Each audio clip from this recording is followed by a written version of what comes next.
The Porsche Carrera GT, one of the most legendary, most feared, and most misunderstood supercars of all time. Jay Leno nearly spun it into a wall at 200 miles per hour. Paul Walker tragically lost his life in one. Walter Roll, Porsche's own test driver, crashed it while testing. This car has a reputation for being too dangerous, uncontrollable, a widowmaker. But what if I told you that everyone was wrong? What if the problem wasn't the car at all, but instead the tires? Oh, and if you think old tires were bad, well, just wait until you hear about the $109,000 suspension recall that took Carrera GTs off the road for over a year.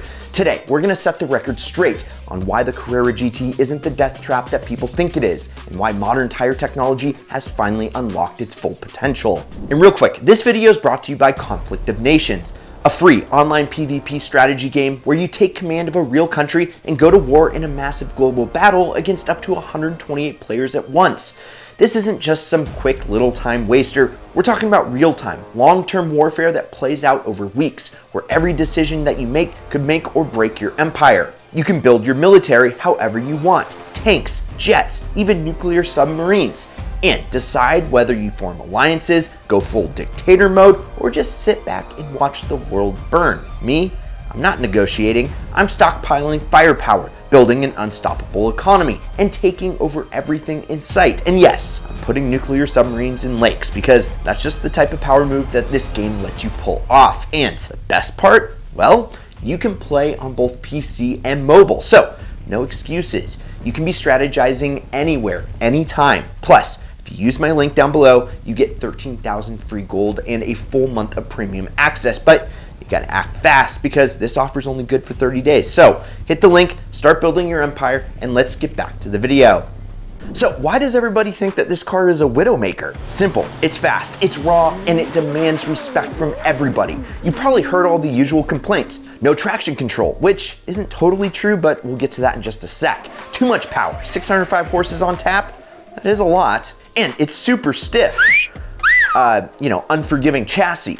Snap oversteer, that'll send you to the shadow realm. And yeah, if you push this car faster than your angels can fly, well, you gotta be ready for it because you're gonna have a bad time. Just ask Jay Leno, that amazing nighttime host, and he spun this thing at nearly 200 miles per hour on a NASCAR oval back in 2005. Or what about Paul Walker's friend, Roger Rodas, a professional car driver, but he was driving it in the cold on decade-old tires and going 90 in a 45. And guys, Paul Walker was way more than just an actor. He was a true car enthusiast who left an immense impact on everybody in the car community. While most people knew him as Brian O'Connor from the Fast and Furious franchise, behind the scenes, he was the real deal. A gearhead who loved JDM culture, racing, and collecting some of the rarest cars in the world. Unlike many Hollywood stars who just pretend to love cars, Paul, well, he actually lived it. He built and modified his own cars, attended track days, and even co-owned a racing team. Plus he had like 5 E36 M3 LTWs. It's incredible. And on top of that, his collection included R34 Skylines, a Ford GT, Supras, and Porsches. He had impeccable taste. Beyond that, he was genuinely humble and passionate, always down to talk cars with fans. And as you know, he lost his life in a Porsche Carrera GT. Rest in peace, Paul. And here's the thing, the Carrera GT itself isn't the problem. The real issue? Tires. Let's go back 20 plus years to 2004, where Porsche built a Le Mans-inspired hypercar with an F1 style carbon monocoque, a V10 from a race car, and suspension tuned for 200 plus mile per hour stability. But the tires, well, they weren't at the same level. You see, the Carrera GT came from the factory with Michelin Pilot Sport tires, which were fine for the time, but absolutely not up to the task of handling this car's extreme capabilities. So, the result? You guessed it. The car had a sharp, aggressive limit, meaning once you broke traction, there was no saving it. The tires didn't break away progressively, meaning instead of gradually losing grip, they snapped violently. The combination of a mid-engine layout, no stability control, and these outdated tires made the car unforgiving, especially at the limit. Even Walter Roll, one of the greatest drivers ever, crashed the Carrera GT at the Nürburgring during testing because it snapped so suddenly that he couldn't catch it. Fast forward almost 10 years to 2013, and Michelin finally built a proper tire for the Carrera GT, the Pilot Super Sport. And this was a game changer. Way more grip thanks to modern rubber compounds, a smoother breakaway, making the car way more controllable, which all resulted in a massive drop in lap time at the Nürburgring from 7 minutes and 32 seconds to just 7 minutes and 22 seconds. Now, the Carrera GT wasn't a car that wanted to kill you. It was still raw and unforgiving, but finally more predictable at the limit. But then Porsche hit owners with a different nightmare. Just when Carrera GT owners thought that they could finally enjoy their cars, Porsche hit them with another bombshell in 2023.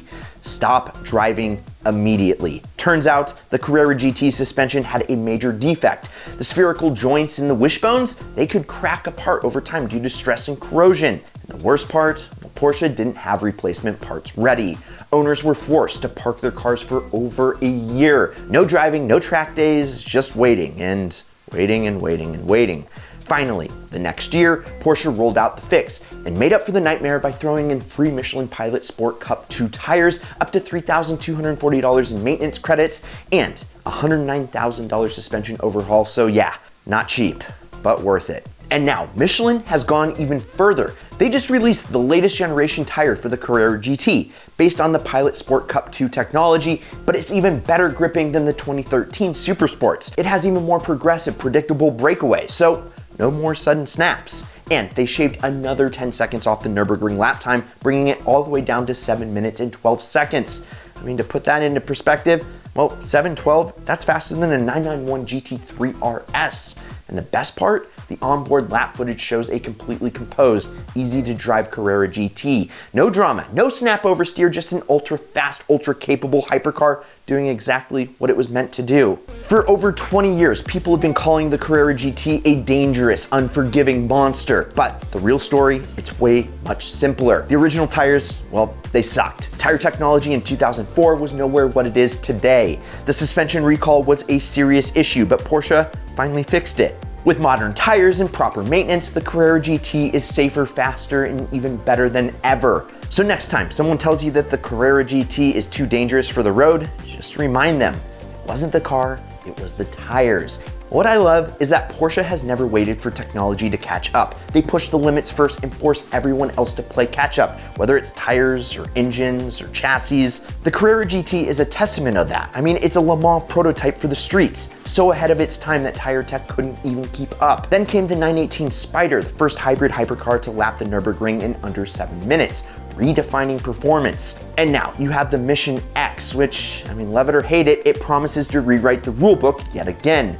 Whether it's carbon monocoques, hybrid powertrains, or active aero, Porsche doesn't wait for the world. They force the world to evolve, for better or for worse. So, what do you think of the Carrera GT? Is it your favorite hypercar of all time? Let me know in the comments below. I'll be hanging out down there, and I'd love to see your good, bad, and ugly comments. Also, if you enjoyed this vid, like, subscribe, turn on that notification bell.